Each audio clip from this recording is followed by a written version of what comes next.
Hello students, आज हम chapter 10 first year chemistry का इसके एमसीक्यूज़ को डिस्कस करेंगे। एमसीक्यूज़ की डिस्कस करेंगे, लेकिन ये सिर्फ 10-12 एमसीक्यूज़ नहीं है, बल्कि ये इनके रेलिवेंट कोई भी एमसीक्यूज़ आएगा तो इन जो है वो लॉजिक्स के ज़रिए आप उनको सॉल्व करने के काबिल हो जाएंगे।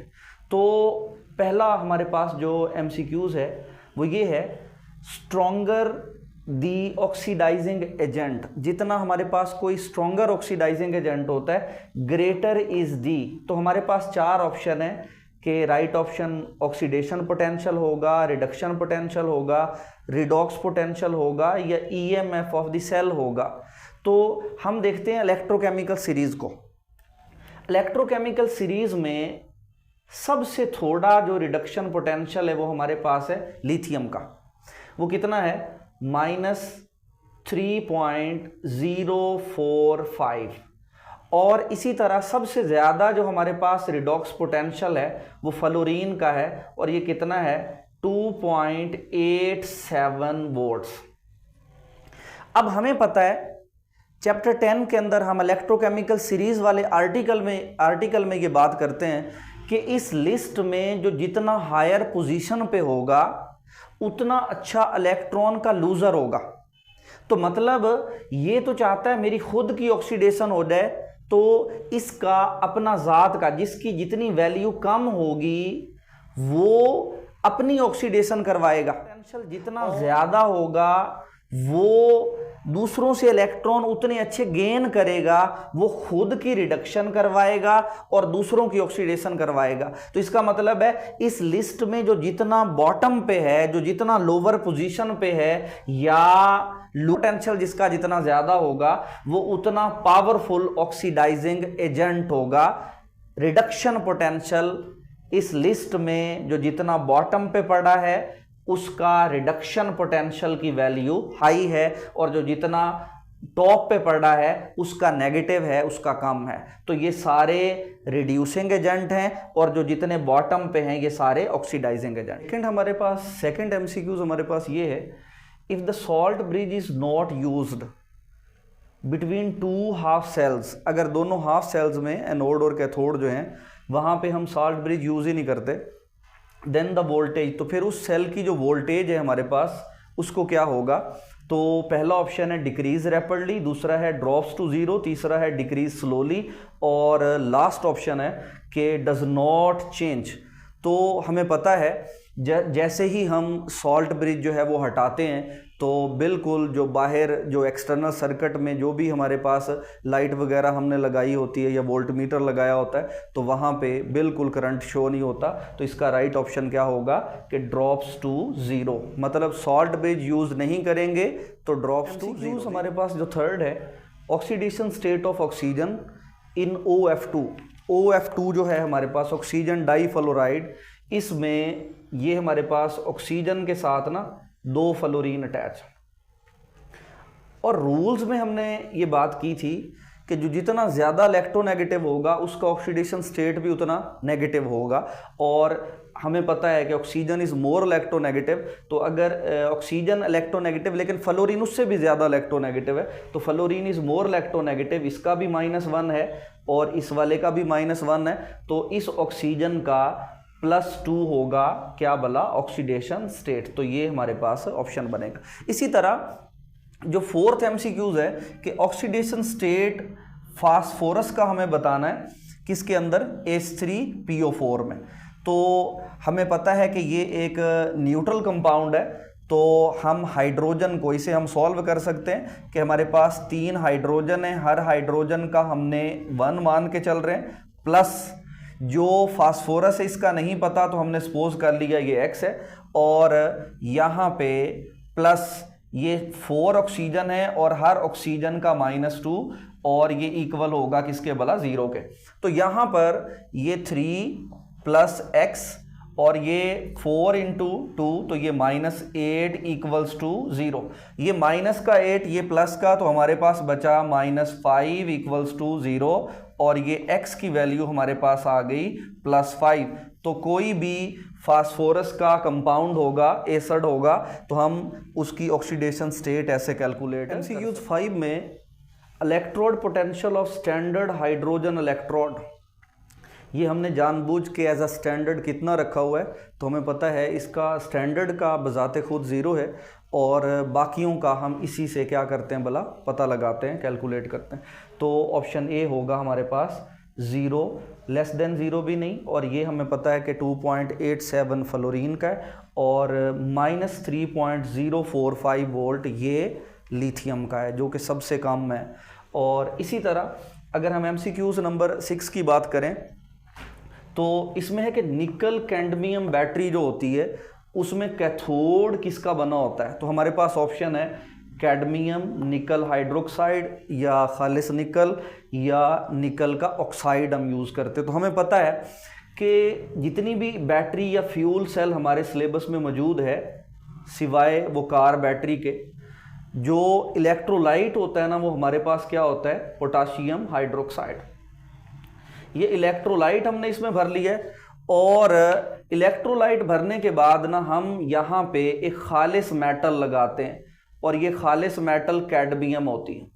और हमें पता है जब खालिस मेटल होती है तो हमेशा एनोड का काम करती है, और यहाँ पे हम लगाते हैं जो निकल है इस मेटल का ऑक्साइड, तो ये मेटल का ऑक्साइड जो भी होगा ये हमेशा कैथोड का काम करेगा। एनोड खालिस मेटल, कैथोड जो मेटल का ऑक्साइड। नंबर 7 में अ लेड स्टोरेज सेल डिलीवर, अगर एक सेल होगा तो वो कितना डिलीवर करेगा, सिर्फ एक सिंगल सेल, तो हमें पता है कि हर सेल जो सिंगल सेल है वो 2 वोल्ट देता है।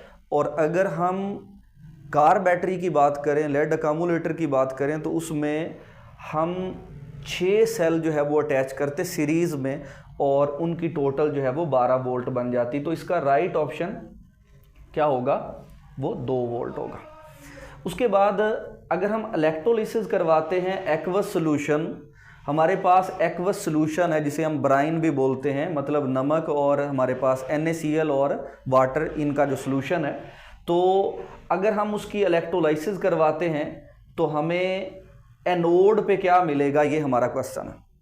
तो हम इसे बना लेते हैं, लाइक हमारे पास ये एक इलेक्ट्रोलाइटिक सेल है और इसमें क्योंकि सोडियम आइंस भी मौजूद हैं और हाइड्रोजन आइंस भी मौजूद हैं क्योंकि ये एक्वस सोल्यूशन है, और क्लोराइड आइंस भी मौजूद हैं और हाइड्रोक्साइड आइंस भी मौजूद हैं। एक्वस सोल्यूशन के अंदर ये 4 तरह के आइंस मौजूद हैं। हम यहाँ पे जब 2 इलेक्ट्रोड डिप करते हैं और इनको जब हम DC करंट के साथ अटैच करते हैं तो एक के ऊपर नेगेटिव चार्ज आ जाता है और इसे हम कैथोड बोलते हैं, एक पे पॉजिटिव चार्ज आ जाता है, इसे हम एनोड बोलते हैं। तो अब हमने ये पूछा है कि अगर हम इलेक्ट्रोलाइसिस करें एक्वस सॉल्यूशन NaCl की तो एनोड पे क्या बनने वाला है, तो हमें पता है एनोड पे वो जाएगा, पॉजिटिव पे वो जाएगा जिस पे नेगेटिव चार्ज होता है। और हम बात कर रहे हैं नेल्सन सेल की, हम जहां कास्टिक सोडा बनाते हैं NaOH बनाते हैं उस सेल की बात हो रही। तो हमें पता है कि जो क्लोराइड आइंस हैं वो जल्दी से अट्रैक्ट होते हैं एनोड की तरफ, तो ये क्लोराइड आइंस जाएंगे एनोड पे और वहां जाके इलेक्ट्रॉन रिलीज करेंगे, क्लोरीन गैस बन जाएगी और इलेक्ट्रॉन यहां से रिमूवल। तो ये क्लोराइड आइन जो एक्वस सॉल्यूशन में होंगे वो जाके इलेक्ट्रॉन रिलीज करके ऑक्सीडेशन शो करके यहां पे क्लोरीन ऑक्सीडेशन रिएक्शन से बन जाएगी। ठीक है। और लास्ट हमारे पास अगर हम देखें MCQs नंबर 9, तो इसमें हम कहते हैं कि बॉक्साइट का फार्मूला क्या है। हमने ना इलेक्ट्रोलाइटिक सेल की जो एप्लीकेशंस देखी ना, वहां पे जब हम एल्यूमिनियम के बारे में डिस्कस कर रहे थे कि हम एल्यूमिनियम को एक्सट्रैक्ट करते हैं कहां से भला, ये 2 चीजें होती हैं, एक होता है बॉक्साइट और एक होता है क्रियोलाइट। इन दोनों मिनरल्स को हम यूज करते हैं एल्यूमिनियम को हासिल करने के लिए। तो फार्मूला हमारे पास क्या है, Al2O3 विद 2 वाटर मॉलिक्यूल्स। तो ये हमारे पास